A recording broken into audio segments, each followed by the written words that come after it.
Hello, Chatfuel community. Andrew Demeter here, social media manager at Chatfuel. Today, I have the pleasure of being joined by Natasha Takahashi and Kyle Willis from School of Bots, the leading educational brand for chatbots all across the world. Very exciting stuff. Today, as obviously you know from registering for this webinar, they are going to be discussing how to find clients and sell them, build an extremely profitable bot agency. So very exciting stuff. And before I get started and turn it over to you guys, I just want to briefly explain some things. So firstly, at any point during this webinar, if you have a question, ask it in the dedicated Q&A panel here on Zoom. If you're watching on Facebook Live, we won't be able to see your questions. So ask them at any time. And then also stay tuned until the very end of this webinar where we will be giving away free resources and gifts to all of you, which are super valuable, but I'll keep it secret for now. So Natasha, thanks again for joining, and feel free to jump in and share your screen when you're ready.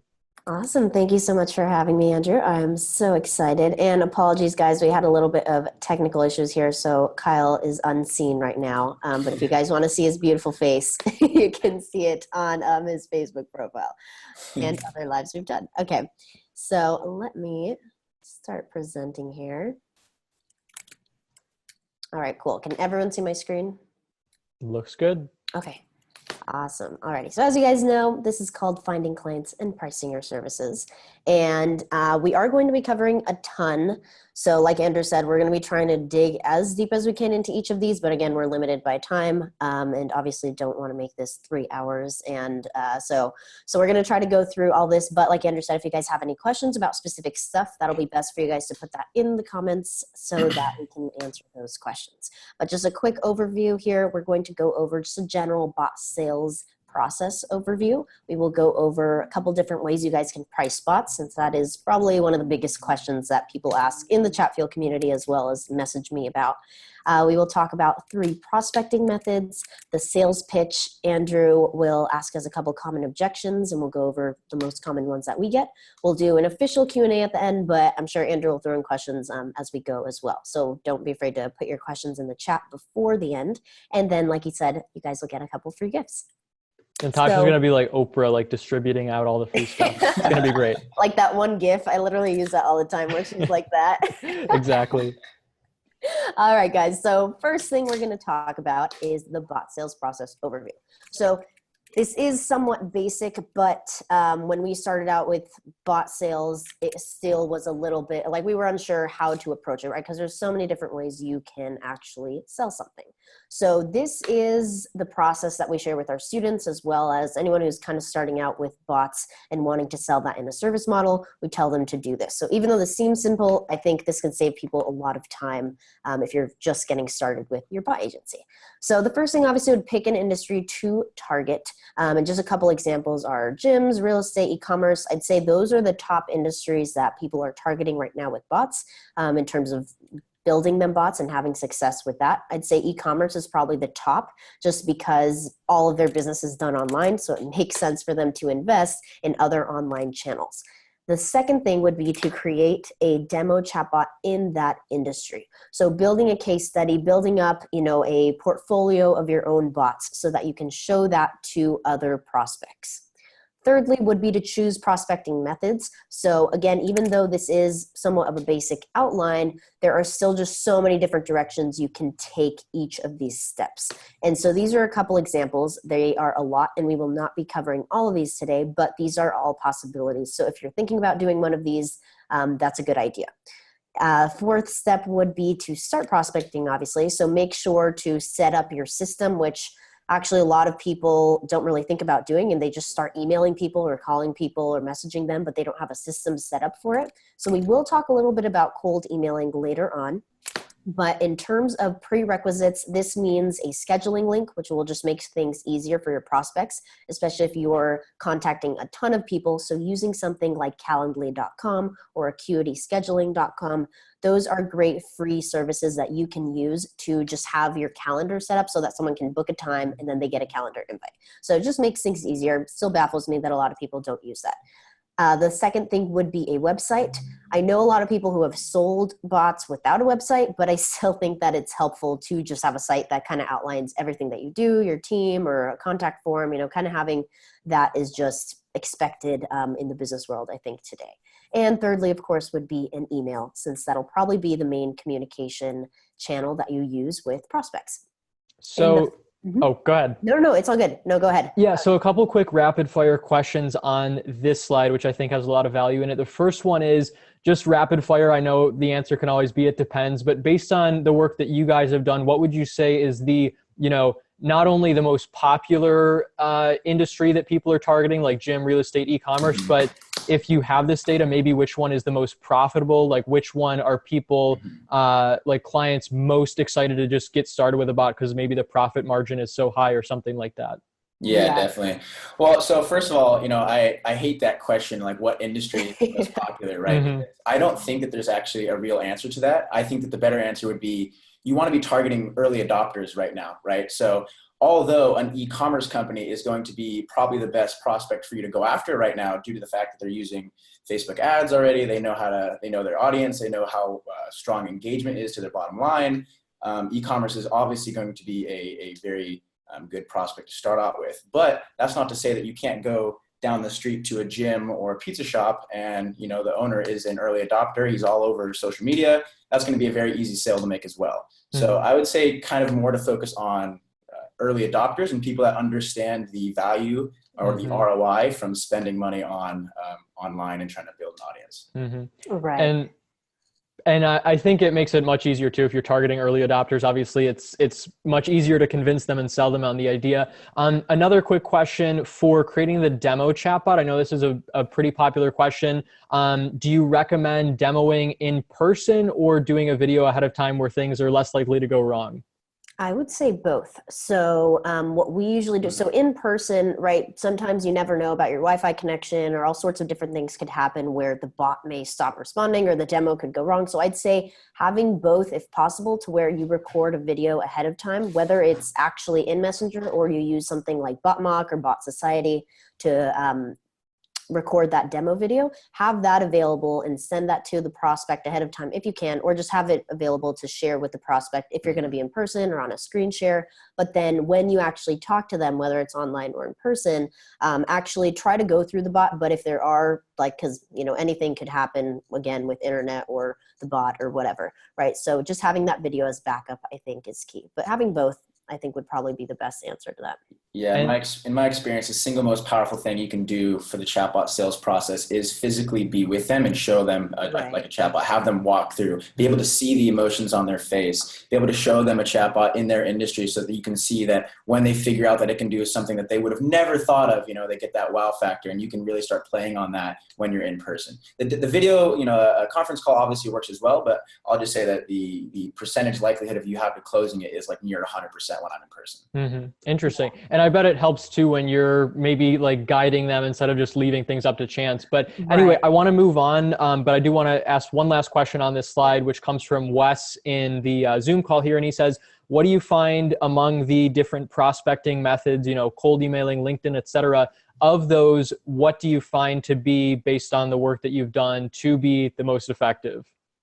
I would say definitely partnerships, and Kyle can obviously touch on this a lot more since he is the one who does all of our prospecting, but partnerships are single-handedly, I'd say, the best prospecting method, but that is entirely inbound, right? Because you've got to go and build those partnerships with other marketing agencies or other companies where you're doing some sort of a revenue share or referral type of deal to where they can send you clients, because then that makes your life a lot easier, to where maybe instead of having to go after somewhat easier wins with SMBs or local businesses, instead you can actually take the time to go after enterprises or other companies that may take a little bit longer to close a deal, but still have prospects coming in through your partnerships. So I'd say that's probably the best one, but it does take a little bit more of time sometimes to put together. But I'd say in terms of popularity, most people start with cold emailing, which I think is also valuable just in general for your bot experience, because then you can really figure out like what copy people best respond to. And then that also kind of translates into that bot pitch in person. And Kyle, if you want to touch on any of that as well. Yeah, no, I totally agree with you. I mean, as far as to answer your question specifically, like as far as the most effective, I would have to agree with her there. You know, partnerships and referrals with dealing with a new product like this is obviously Yeah. going to be the most effective way or form of prospecting.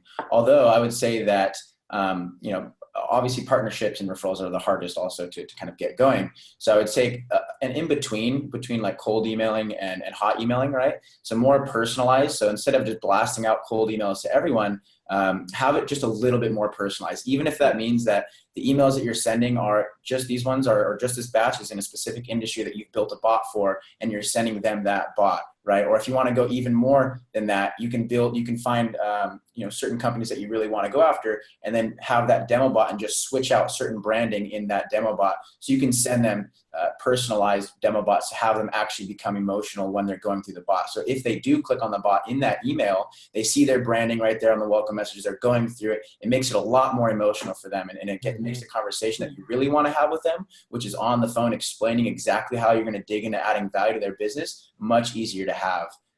If you can kind of just give it a little bit more warmth, because I see so many people drafting up cold emails in this industry, and it's just really tough because, you know, as someone who runs businesses now, you know, I get tons of emails and I never, honestly, like I don't read the emails anymore. I used to always read cold emails because I send so many of them, but now it's like, I don't have time. And so I just get through the first sentence or two. I'm like, no, bad cold email, on to the next one. Right. So most people, especially with the way that email is these days, most people aren't getting into the cold emails that are getting sent to them. So trying to find ways to differentiate yourself from all the other hundreds of emails that they're getting on a daily basis is definitely gonna be in your best interest. Good stuff. But yeah, like I said earlier, you know, all of these topics, we could go in on an hour. Yeah. One of these slides alone, Right. right? So this is just a very kind of bottom level for people who just want a bigger picture thing here to kind of see where they want to go with their agency, if this is a possibility. Totally. Okay. So I will continue then. If we're not going to answer any other questions right now, since I know we want to get through this. Yep. So, I'll try not to ask so many. No. It's all good. No, those were great questions. Thank you, Wes, Yeah. by the way, for your question. And hopefully that answered it. Just let us know in the comments if it did. So the fifth step here that we are at then is the whole demo chatbots, which we actually got into with your question. So that was good. And then obviously these two last steps are pretty obvious, but at the same time not. Sometimes people don't really think about onboarding their clients because they're so caught up in trying to get new clients that as soon as they get one, they're like, okay, now you're our client and that's that, you know, we'll talk to you every so often. But I think it's really important to have some sort of onboarding process so that, especially with this new product, whether it's a weekly call that you do with your client or monthly or sending them a report, whatever it is, to just help them know what's actually going on and also how this is going to work with all of their systems on an ongoing basis. And of course, just make sure you're honest with your clients and that you maintain that healthy relationship, because bad clients equal bad business. Alrighty, so now we will jump into the pricing tier ideas and all of this stuff. Yeah, so this is probably the most common question that I get in the chatbot world is pricing, right? Is how do you price on? We've got students in Africa, we've got students in Europe, we've got students here in California, and I've had all sorts of different questions of there's no way that someone here in South Africa is going to pay $1,000 for a bot. I've had all questions about pricing tiers, right? So at the end of the day, there really isn't an answer. Okay, like you shouldn't think that there's an answer. You'd be a bad business owner if you thought there was an answer to this, right? So this is all going to be dependent on your agency, your personality, quite frankly, what you want out of your agency, all of these variables that kind of you have to decide. So what we're just going to do here is just kind of outline the two pricing tiers that we've used and that we think people should consider when going into selling chatbots. So we would recommend that you start out with a point-based pricing system, which is kind of like a tiered-based pricing system as well, which I'll go into an example of that next. So the two different types of pricing are point-based pricing and value-based pricing. These days, we tend to stick more towards the value-based pricing. We started out with the point-based pricing in the beginning, and I do tend to tell my students to start out with that as well, just because it's a little bit easier of a conversation to have. It allows you the ability to go to so many different companies and say, hey, this is what we offer, you know, just like you've probably seen on every other website you've ever visited. You know, you've got tier number 1, tier 2, tier 3. I'll actually go to that slide so you can see it. or Natasha, if you can. So yeah, so here would be the point-based pricing example. So as you can see, and this is a very broad example for more of a high-end agency that's going to be dealing with bigger clientele. So the first price you're going to see is $1,000. You're going to get 1 to 3 functionalities, 1 to 3 sequences, 1 to 3 bot opt-in points that are going to be built within the chatbot, 1 to 10 broadcasts, and then 5 API integrations. Now, keep in mind that this doesn't actually include at all monthly maintenance. So the campaigns that we're going to be running on a monthly basis, any back and forth that we have happening with the client, none of that is included here. This would just be the initial bot build that we're going to have out. So this is, sorry, did someone have a question? No. Okay, I thought. Go ahead. Sorry.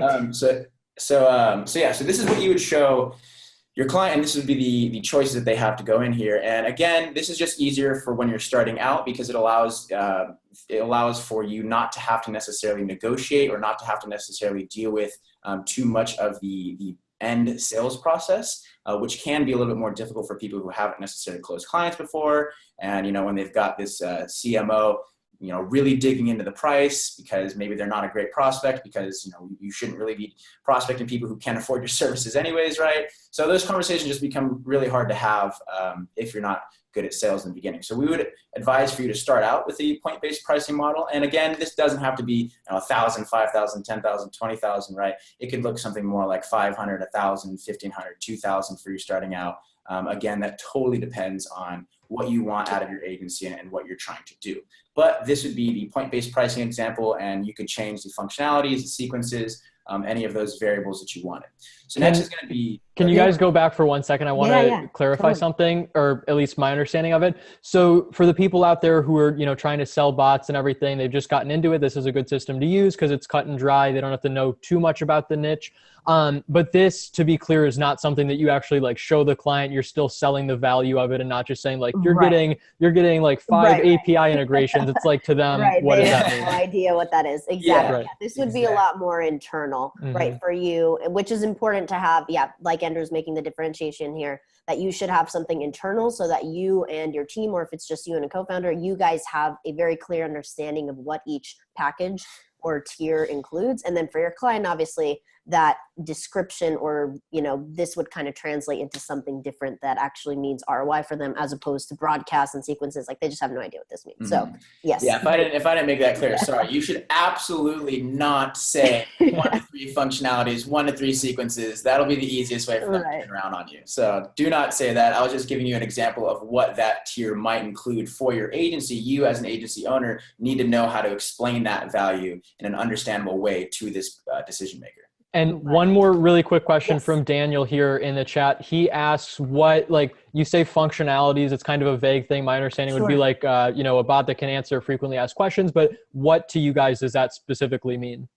Yeah, functionalities really for us internally, and again, this can differentiate from agency to agency depending on how you guys actually approach bot building. But for us, that means what the bot actually does. So yeah, customer support would be an example of a functionality. Another one could be certain lead magnet opt-ins where, someone is constantly going to the bot for new content. Another one could be for something that's maybe like a utility type company or say pizza delivery, then one of theirs is taking orders for deliveries. So each of those, hopefully that kind of makes sense. Each of those would be a functionality for the bot. Cool. And I'm sure there's some crossover too, one functionality could involve a broadcast as well and things like that. Right. Yeah, each of these. And so, and of course this wouldn't be the entire chart because I think once you get to start creating more complex bots, and there's all sorts of different pieces as well that are included in each bot.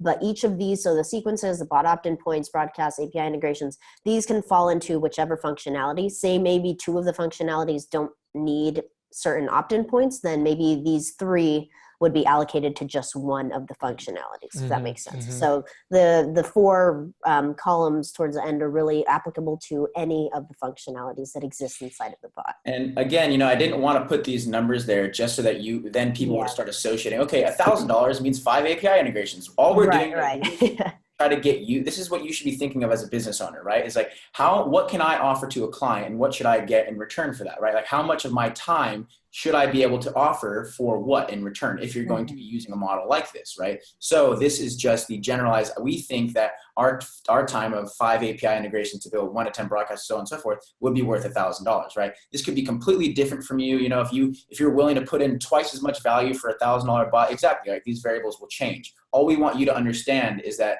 if you have to choose a pricing model, right? And so this one is the one that will just make you decide, okay, you know, this amount of time that I have to put into this bot is worth this amount of money, essentially, right? And so certain people want to know that answer, and there isn't an answer, right? Because you're the one who gets to decide how much your time is worth. So all we want you to see here is the different levels that we would set up to differentiate our time and the value that goes into the bot.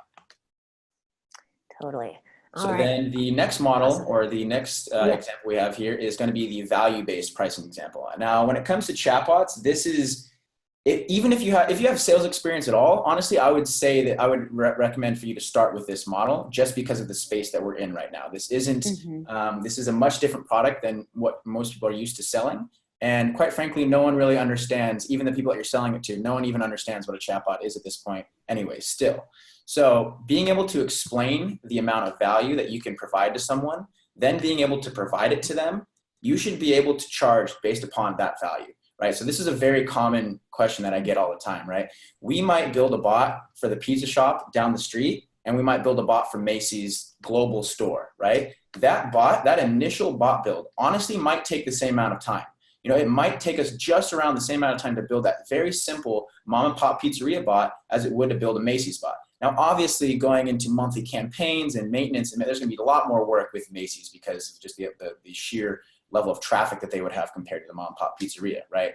But that's not to say, why would I charge, just because it's taking me the same amount of time, right? If we go back to the point-based pricing model, why would I charge the same exact value for those two companies, even because it's going to take me the same amount of time, right? I know that monetarily, the value that I'm going to provide to Macy's is going to bring in exponentially more money than the pizzeria, right? So even though, let's say I'm charging 10% of the value I bring in, right? Well, that 10% of the value I'm bringing in is going to be worth, let's say, $1,000 for mom and pop, but it'll be worth $10,000 for Macy's, right? So ratio-wise, you're still kind of in the same ballpark, but you need to understand the value that you're able to provide to companies so that you can then charge for it accordingly. Because going into a sales situation, honestly, most of the times, I don't know what I'm going to charge that client. Sometimes if I go through their website and I can kind of get a good hang on what I think that they're doing as far as revenue and what I think that they're doing as far as ROI on their ad spend and things like that, maybe I can go in with like a ballpark range of what I would charge them. But once you sit down and you really get into the nitty gritty of what that business is doing, you can then start to say, okay, it's going to be easy for me to bring in 10 grand through the bot next month. I'm going to charge 5 grand just for the initial bot build because they'll make the money back within the first few weeks of the bot being out. And then the months that I can charge for maintenance, I'm going to be able to charge, you know, anywhere from $1,000 to $5,000 a month for maintenance, just because of the sheer amount of value that monetarily that I will be bringing to that company. So there's no reason why you shouldn't be able to charge Macy's, you know, 10x what you would charge the mom and pop. And to solidify this idea of value-based pricing, could you give like an example or two? For example, like a pizza restaurant, it might be, you know, bringing X amount of new customers in the door. So could you give like an example of what that value, you know, proposition or what the results for that would look like? Yeah, and honestly, I've had that question asked me before, and honestly, there isn't like, I don't have a formula, you know, like if I say, hey, you know, like, what's your ROI on your ad spend right now? Or what's your revenue you make every month? It's like, okay, cool. I'm going to be able to bring in this amount of value. So I'm going to charge you this amount of money. There's not a formula for that. I haven't been able to figure that out, quite frankly, yet. It really has just been, you know, my ability to go in there and kind of understand the business from the ground up and then kind of decide what I can charge based on that. As far as like a formula or, you know, any guidance, I would say, because this is kind of how I started, you as a bot builder should be able to justifiably kind of come to a conclusion as to what value that you're going to be able to bring to them. So then you shouldn't be charging, you know, less than that or more than that for I guess, for that sake. So for that, I guess to clarify a little bit, when you're going into the situation, you just want to be able to understand their business as best as you can and understand that what you're going to charge for them, you're going to be able to double in value within that first month, I guess is the best way to put it. Because we always like to over deliver, right? Because then the monthly maintenance is very easy to justify and very easy to charge an amount that's actually going to bring you way more money in the following months than the initial bot build does. So by charging something that you know you're going to be able to double in value, it's going to be very easy for you to justify that monthly maintenance or monthly retainer down the line. I guess, does that make sense? Yeah, and that reminds me too of how you sell bots and everything. There's a quote that goes along the lines of like, to sell something for $150, not that you would sell a bot for that cheap, you have to provide, $1,500 worth of value. So I like that you should like try to double whatever you're providing in value, or price your bot like half of that, or something to that effect. Provide more value at the end of the day. Right. Yeah, exactly. If they're going to get 200% on the investment that they spent on you, like that's a business decision, right? It's it's a great one. So, and that's what I was saying is that first month, if you're able to provide 200% of value that first month, then when you come back and say, okay, we've set this whole thing up, we've got everything running, but we don't even have the big game set up yet. This first month, we're going to be dealing with automating the sales process. Okay. The second month, we're going to be dealing with automating and making the marketing more intimate. The third month, we're going to be spending making your customer service more intimate and making sure that we really understand how your audience is engaging with you, and so on and so forth, right? And so that's going to be so easy to justify them to bring you on a monthly basis to do these things than it would be in the point-based pricing example. Awesome. So the next piece here is talking about, and let me see where we are in terms of slide, just to make sure we're on time. Okay, cool. So we're about halfway through. Awesome. So this part is how to introduce Chatfuel into your client and prospect relationship, right? I think, again, all of these topics are questions that we get most commonly. And so this is definitely one of the biggest ones, is how do you talk about Chatfuel, or do you tell a client about Chatfuel or a prospect? What do you say about it? If they ask, why aren't you doing it on your own server or custom coding it or whatever it is? So these are just some of the key points that we use to talk about Chatfuel when we introduce that. And so we try to introduce it somewhat in the middle of the sales process, so that at the beginning, obviously, when you first reach out to someone and are having those first interactions, you shouldn't be talking about Chatfuel immediately unless they know about it, which actually has kind of been the case lately. I think that a lot of business owners have heard of bot platforms, and so they know that these exist. So now it's not as not as mysterious as it was before in the beginning, but nonetheless, still being able to say, hey, the reason we use Chatfuel is, and then kind of having a couple points to back that up will be important for you, just kind of have in your back pocket at any point in the sales process. And so these are just a few of the ones that we use and tell our clients. And some of these are, Chatfuel is the leading bot building platform, as many of you guys know. And I think back when we visited Chatfuel in April, I think in San Francisco, and they said like 56% or something of the Facebook Messenger bots that exist on Messenger were made on Chatfuel. So I don't know what that is right now. So we just say the majority of them were built on Chatfuel. And obviously Facebook has the motivation to keep that relationship between Chatfuel and Messenger strong and stable, right? So at the end of the day, just as if, you were a email campaign agency or doing other marketing services, you're always using other people's platforms, usually, right? Unless you also own a platform. So it makes sense for you as an agency to focus on creating the best bots, creating the best product you can out of the platforms that you're using, while that platform actually worries about keeping it up and improving it and everything. So this is just something that we wanted to touch on because people ask this all the time, how to actually talk about this. And so Kyle, if you have anything to add, if not, we can move on here. But I just think this is important to talk about. No, yeah, it's a very easy. I think this might actually be in the objections. If not, I mean, this is kind of one of the more common objections, and it's super easy to squash. Just because, like she said, I always just start off with the fact that over 50%.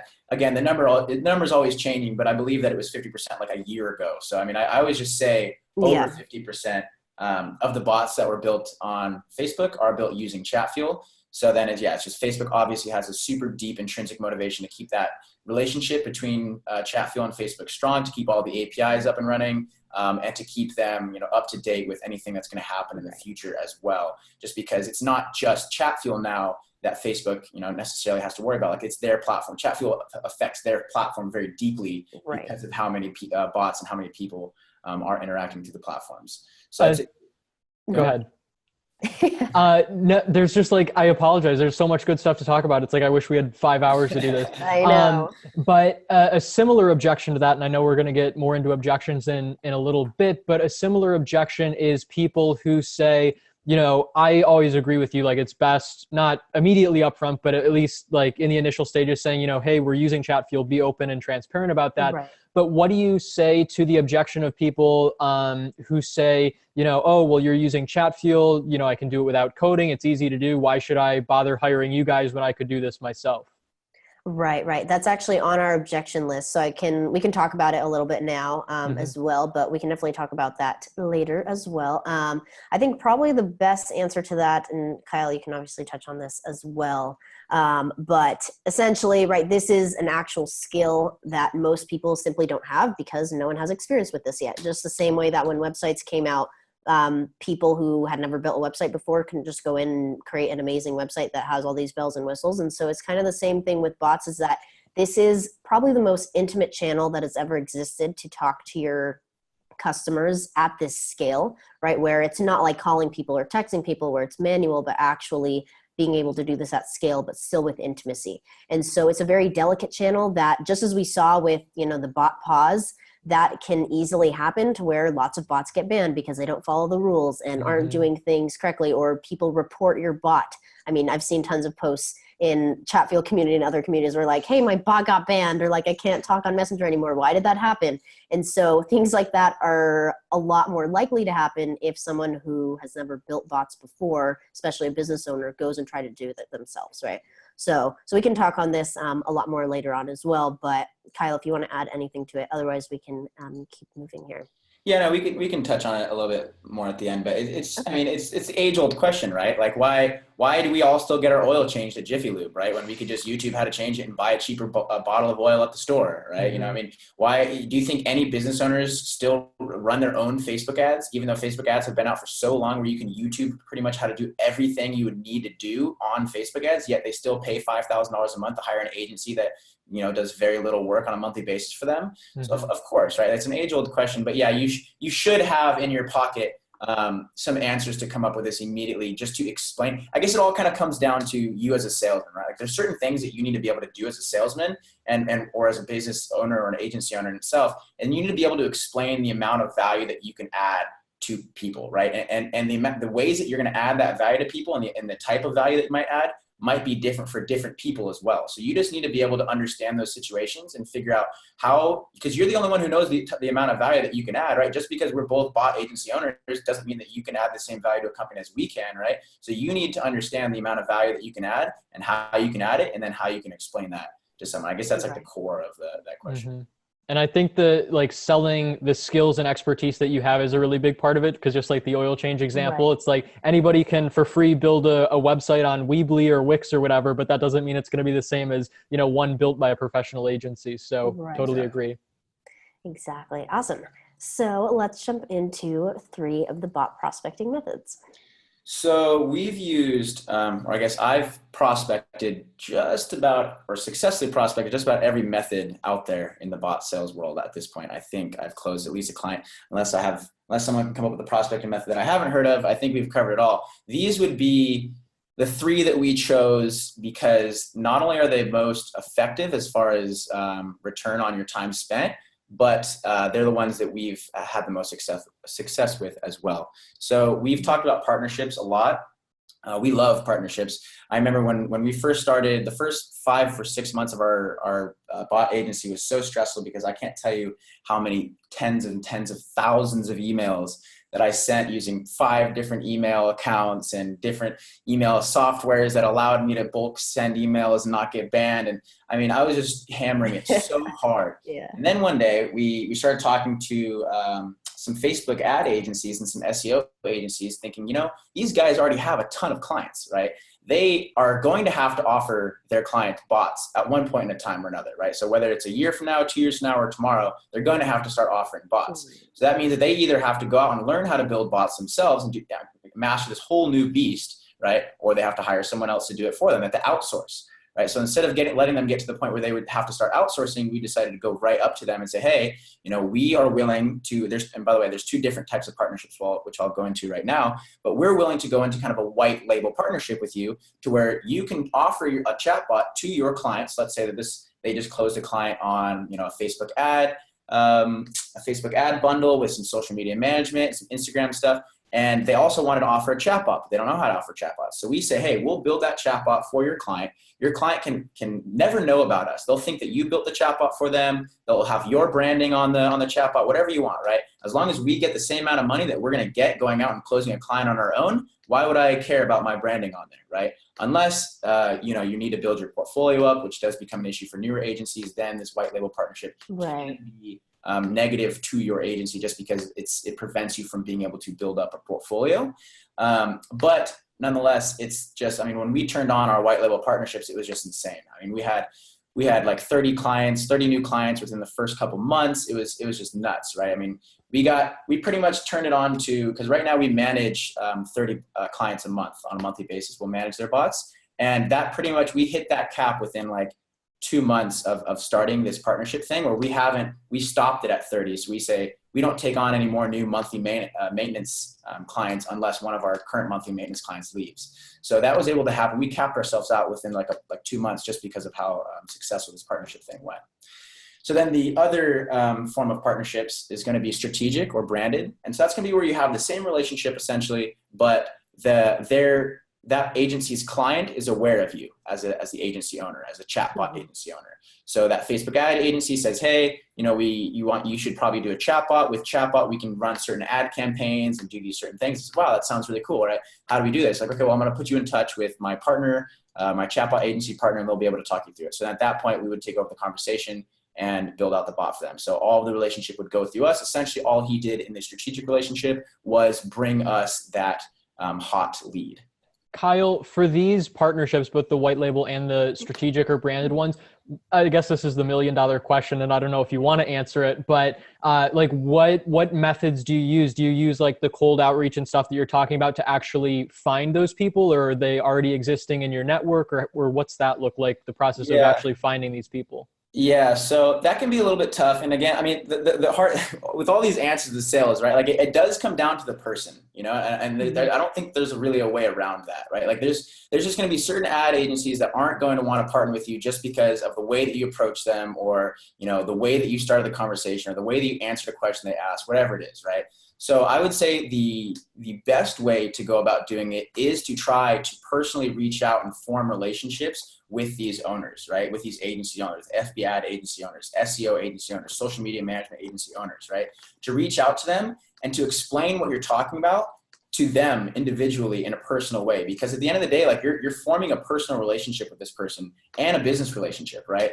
So most people aren't going to give you the time of day if you cold email them, right? Like we just mentioned, all three of us get tons of emails every single day simply because of the titles we have on our Facebook and LinkedIn's, right? And the amount of time that we put into reading those emails is very little. So if you reach out to me with this offer that can then bring me more money and bring my clients more satisfaction, right? I'm going to at least be able to entertain that if I can read the actual message, right? And so that's the problem I think that you have with agency owners. A lot of times is cold outreaching to them through email can be difficult. Having said that, definitely go for it, right? Like it's still within the top 3 or 4 ways to go about prospecting a partner would be in the cold email.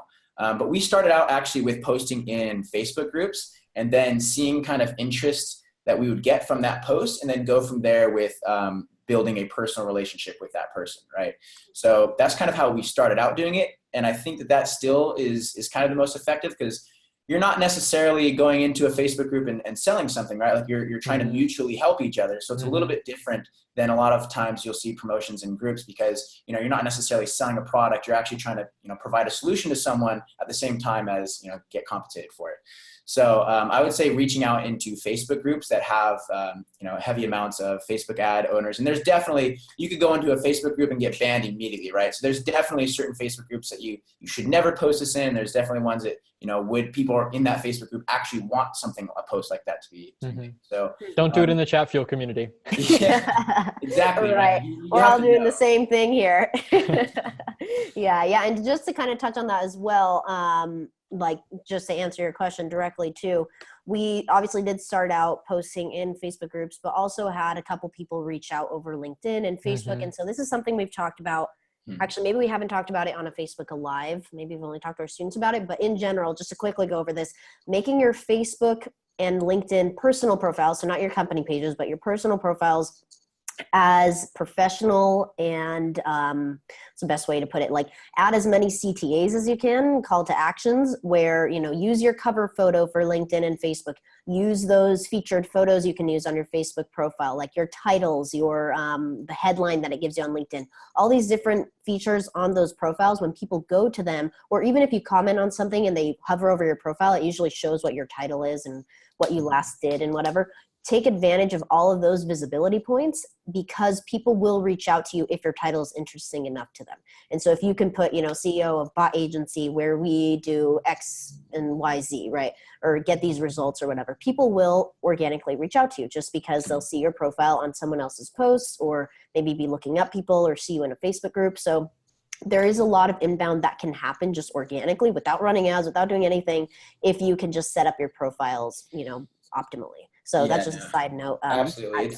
It's free ad space. You know, I mean, that's the thing that people don't understand. If you're using your Facebook and LinkedIn profiles already for majority of business, like why aren't you using that free ad space? I mean, even though Natasha and I are a bad example right now because we're currently in the middle of making a new call to action, just change our cover photo away from our old call to action. But I'm sure everyone has seen, you know, influencers and people who own their own agencies have their cover photos say a certain call to action with a URL. Underneath of their you know, description, it has another URL and a little one-liner about what they do, links everywhere, and people check that stuff out. You know, like whenever someone if you comment within a community and you scroll over their name, like it says that information right there. So a lot of times people, like, if they see that, if that picture is catchy enough, they're going to go on to that, see what's this about, right? And now they're in your funnel, and now they're going through the whole thing. Right. So I think that definitely was very valuable for the partnerships that we have made.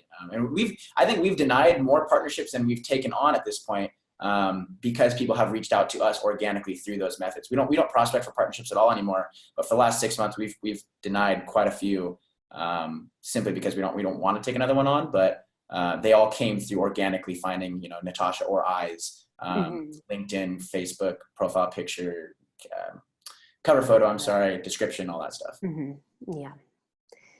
So then sorry, that dragged on a little bit longer, but the next method here is going to be cold outreach. So this is the one that everyone's going to start with, obviously, because, you know, maybe you don't have any sales experience in the past. You've never done any prospecting methods, so you don't really know where to start. Obviously, this is going to be the easiest method for everyone to start out with, is cold emailing, right? Because guess what? If you have a laptop, you can start cold emailing, right? Like, you don't necessarily need sales skills. You just need to be able to speak and write English and compose an email, right? Like, that's why everyone starts out with cold email, because it's the most accessible, and because it allows you to, you know, spray and pray 10,000 people and only get, you know, 5 back, right? But that might still be 5 more than you would if you tried to walk and knock door to door with no sales experience.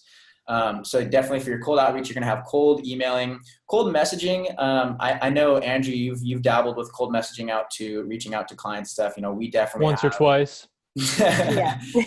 We definitely have, you know, and it totally, this one is weird because it totally depends on the business, right? A company's social media manager could be super into it and read every single message and want to constantly be improving their marketing and constantly be driving the next big thing. So they're reading all that. Or it could just be some guy who's like, dude, screw this, you know, swipe, click, like, you know, like, right. So you never really know who's reading that message. That's the problem, because every company has usually 1 or 2 people that have access to that LinkedIn or Facebook or Instagram account.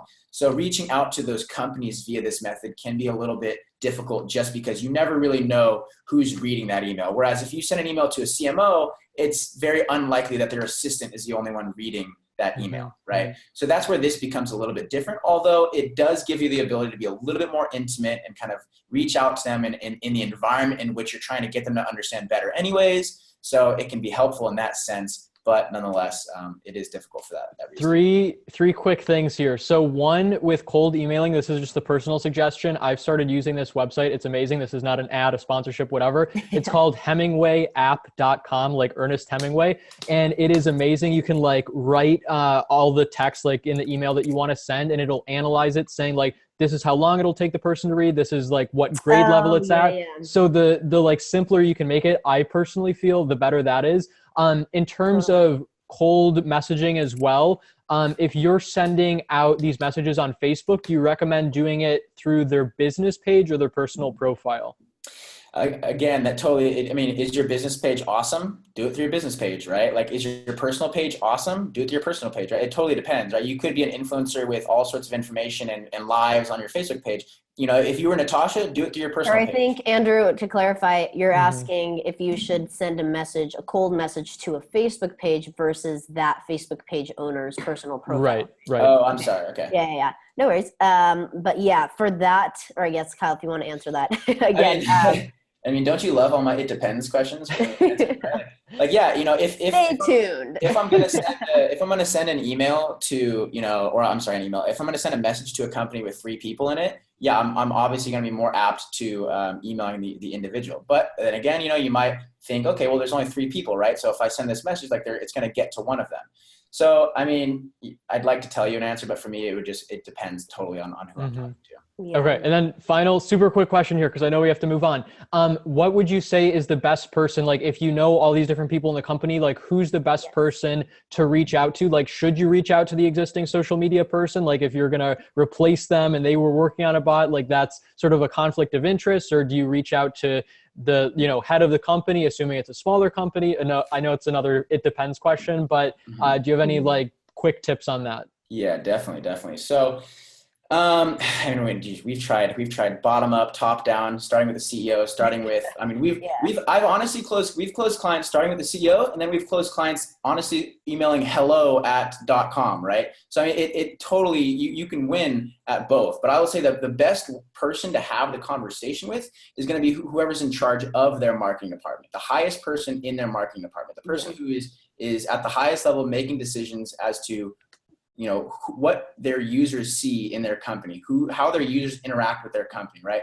Because she might not be able to make the decision. You know, she might have to throw it over the CEO's or the CFO's desk, maybe. But at the end of the day, he's only making that decision because she already made the decision for the company, right? So having the discussion with the actual VP of marketing or the CMO or the head of marketing, that's going to be your best bet. How likely is it that you can reach out to them initially and get them right then and there? Very unlikely. It's very difficult, and totally depends on the type of company that you're reaching out to, that this marketing person is going to respond to you. So there are benefits of going top to bottom and bottom to top. But as far as starting out your prospecting, but I would say that I've started recently guiding more people to kind of go top down, starting out with the chief team and moving down towards the marketing team. Yeah, because there's just a lot, just so you know, from a sales standpoint, I mean, every discussion is going to be different. So you can't, as a bot salesman, go into a company and have the same, you know, send the same cold email or have the same sales conversation with the customer service rep as you would with the sales team, as you would with the marketing team, as you would with the chief team. All of those conversations are going to be very different because they intrinsically understand the business differently than the other teams. A customer service team isn't going to give a shit about how leads are generated for their company, right? So you're dealing with different pain points as well. So that's something that you kind of need. That's one of the more powerful tips I think that you need to understand when sending out an email, because you're usually emailing multiple people in a company, right? So when I send an email, I might email the customer service team, I might email the chief marketing officer, and then I might email someone in the marketing team, right? Well, in each one of those emails, I'm also going to name the other people that I emailed, right? And I might also change in those different people's emails what, like, that one liner of the value prop that I'm saying Chatbot does, because that first person they might just delete the email because they might think, oh, we don't need more leads this way, right? Or we don't need a live chat, we don't need a new Zendesk, right? Like, so they're going to understand those pain points very differently. So knowing that going into it can be very helpful to your sales process. Perfect. Thank you. And then so yeah, we have cold calling too here. And yeah, cold calling is going to be the one that I would recommend you stay away from unless you're really good at it. I only put this here because I did, 4 years of just pure cold calling, where I'm calling like 300 people every single day. And I have this extensive amount of cold calling experience. So that's the only reason I put it on here, because I was able to close a few clients with the cold calling method. And it actually was beneficial because it allowed me, it allows you to get over the cold emailing bump, right? Like, there's the problem with cold emailing is that no one's actually reading the email. You can craft such a great email, but guess what? No one's getting to the line that says, hey, click on this bot if you want to see what this can do for you, right? No one's actually clicking on that bot. So when you're on the cold calling process, it makes it much easier for you to set up, a demo with them, to set up, to be able to walk in person and close a deal with them. So that's the only reason we put that on here. And then conferences as well is going to be one of my favorites, just because, and this totally depends on everyone as a salesperson, right? Like you might suck at talking to people in person. You might hate that. You might be sweating through your shirt just thinking about going in there and like trying to sell a chatbot to each booth in a conference, right? Like I eat that up. I love it. It's like, it's crack to me, right? So I go in there and I love being able to sit in front of each booth and try to explain the value that we can offer to that company, right? And also, whenever I talk about sales, I always talk about with chatbots, the two things that you need to understand in the chatbot sales process is you need to understand how to explain the value of a chatbot to an individual. And then further than that, you need to understand how to explain the value that that chatbot is going to specifically bring to his company, right? So most people don't even know what a chatbot is. So you need to be able to explain or show what a chatbot is. And then you need to be able to explain and show how a chatbot can specifically add value to their business. And when you're in person, it makes it very easy for you to do this because like I told Andrew earlier, you just pull out your phone, you walk them through the bot that's in their industry. If I'm going to go to a beauty conference, I'm going to have a bunch of makeup bots or beauty influencer bots pulled up, and I'm going to pull it up, or especially one that I've built, right? A demo bot in the beauty world I've built. I'm going to pull it up, say, hey, check out this one that I've built. I'm going to hand them my phone. I'm going to watch them walk through it and say, holy crap, I didn't even know. I thought you were just talking about like an automated, customer service Zendesk thing, right? Like I didn't even know you were talking about. And you can watch it happen. And then it makes the next conversation of how you can, so at that point, they already know what a chatbot is, right? You've just shown them what a chatbot is, and it makes the next part of you having to explain how a chatbot can specifically add value to their business much easier because they also kind of just saw it right there, right? If you hand them a phone or a bot that's in their industry, they're also kind of becoming emotional right then and there just because it allows them to see how it can add value to their business in particular. Quick note on that, because I've heard this 4-letter word being thrown around, which is bots. And so my question is, when you're demoing in person, I guess it's a little different because you're actually showing them, but when you are selling these bots, chat bots, or solutions, are you actually referring to them as bots, like getting into not too much of the technical stuff, but I know it's a big question people have, like, should I say this is a bot versus saying, hey, do you want to get more customers? So what's your advice on that? Mm-hmm. Yeah, so to be honest, I mean, Natasha, I think we both do this a little bit differently.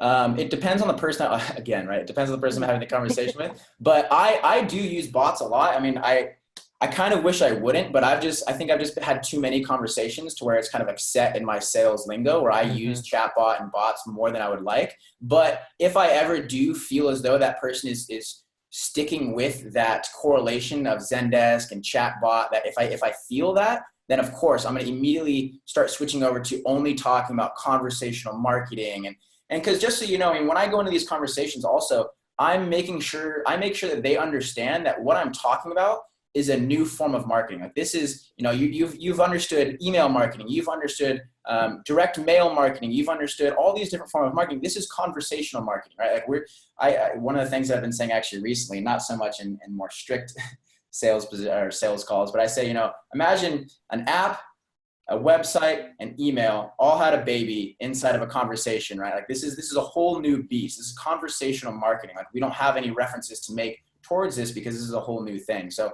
if they start leading more towards the bot and starting to think about Zendesk, Intercom, and all that stuff, then I do start to emphasize conversational marketing and the fact that we're able to intimately market to your users through a conversation. Mm-hmm. Right. I hope that answers your question. Then I guess for the only last thing to touch on here for the conferences is the 2 different conferences that you can go to. You can go to industry specific conferences, which is, again, like I had mentioned, a beauty conference or, CES, something like that, where you're going there and everyone is just there to kind of showcase their products to the general public.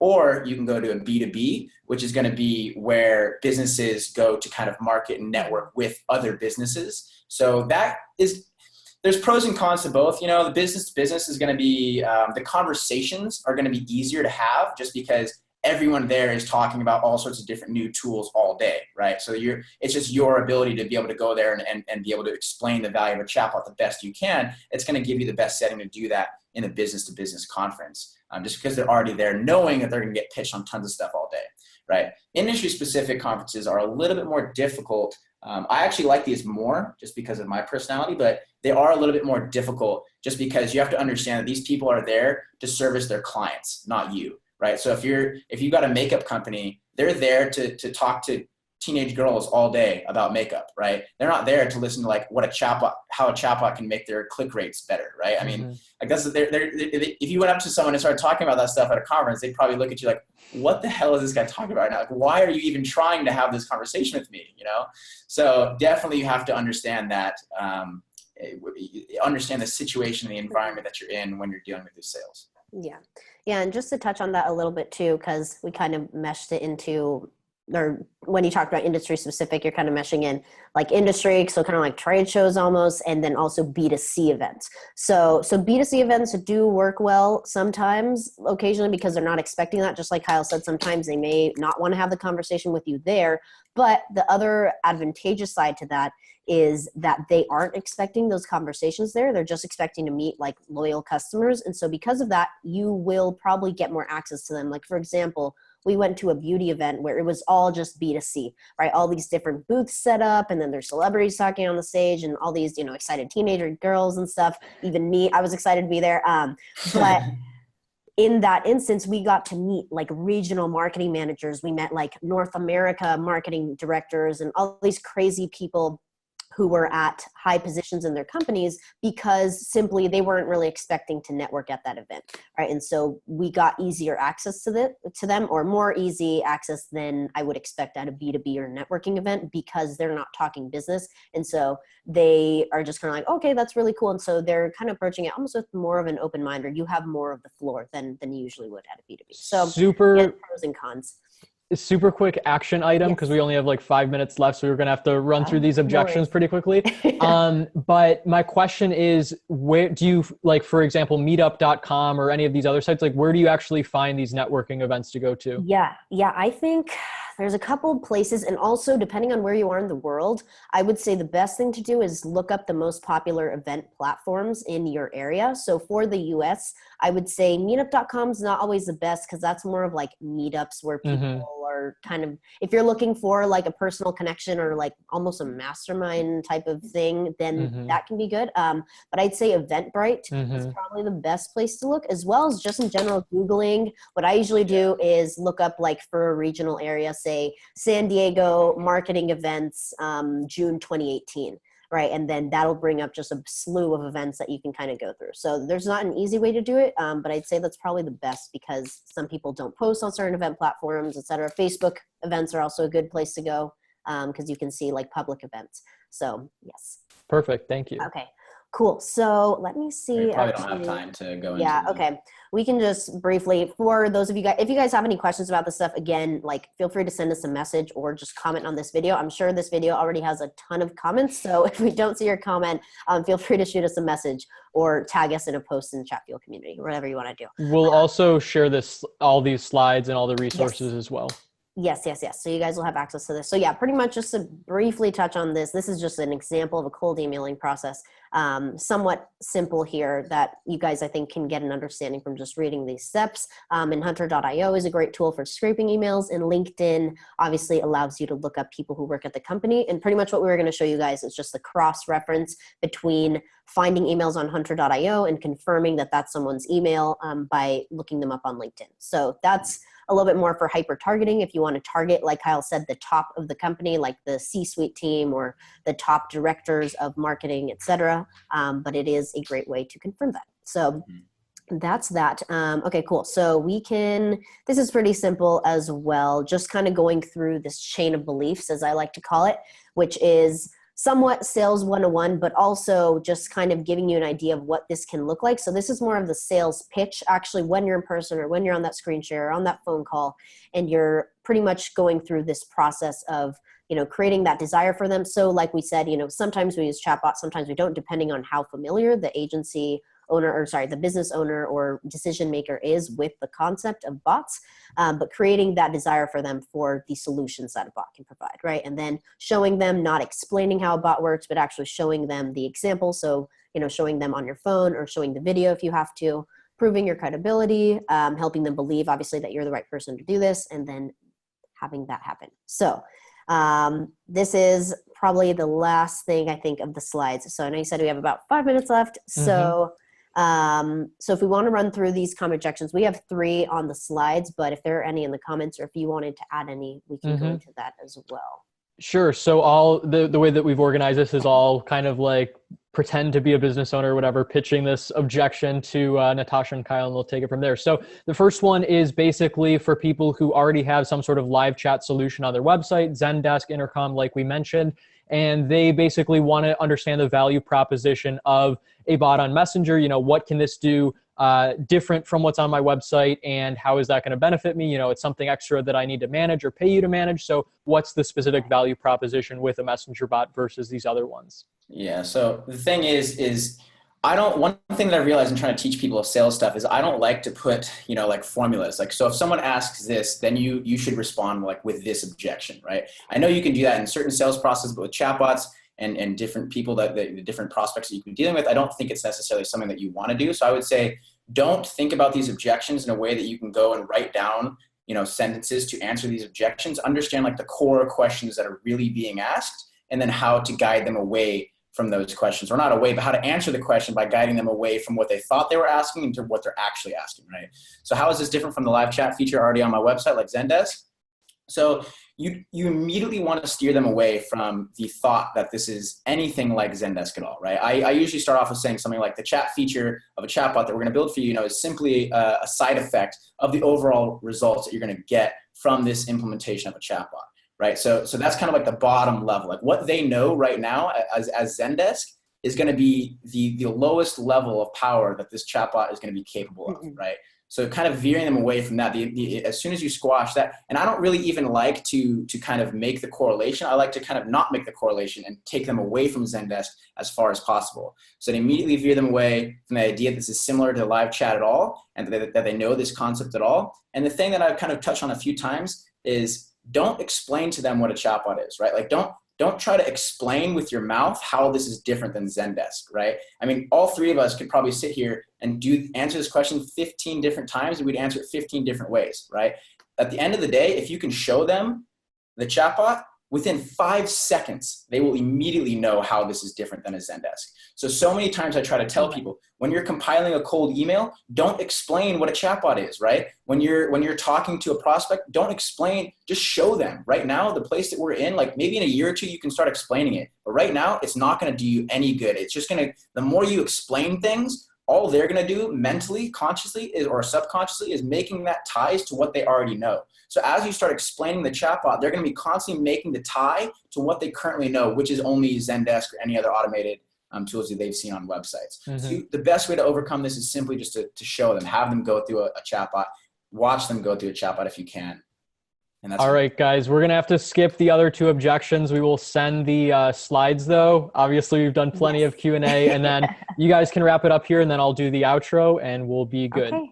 Sweet. That sounds good. So yeah, guys, again, if you want to see the other objections and other stuff, although we pretty much got through all the slides, actually, you guys can see that. So just go to this link here, and I will also put it in the comments of this video after we get off of here, so you guys can access that easily. And when you go to this, you will be able to access this stuff, which is our statement of work, contract, agreement, whatever you want to call it. For clients that, as Andrew said on his post yesterday, and I think we might have said at the beginning, that we've had multiple lawyers look at, and this is what we use usually for our agency. And so obviously you can tinker it, and we do per client depending on what the agreement is, but that's there for you guys, an agency template, the webinar slides, and a couple other awesome things. And regarding the proof or the statement of work, it's not legal advice. Just want to make that clear. Yes. It's a template. So thank you.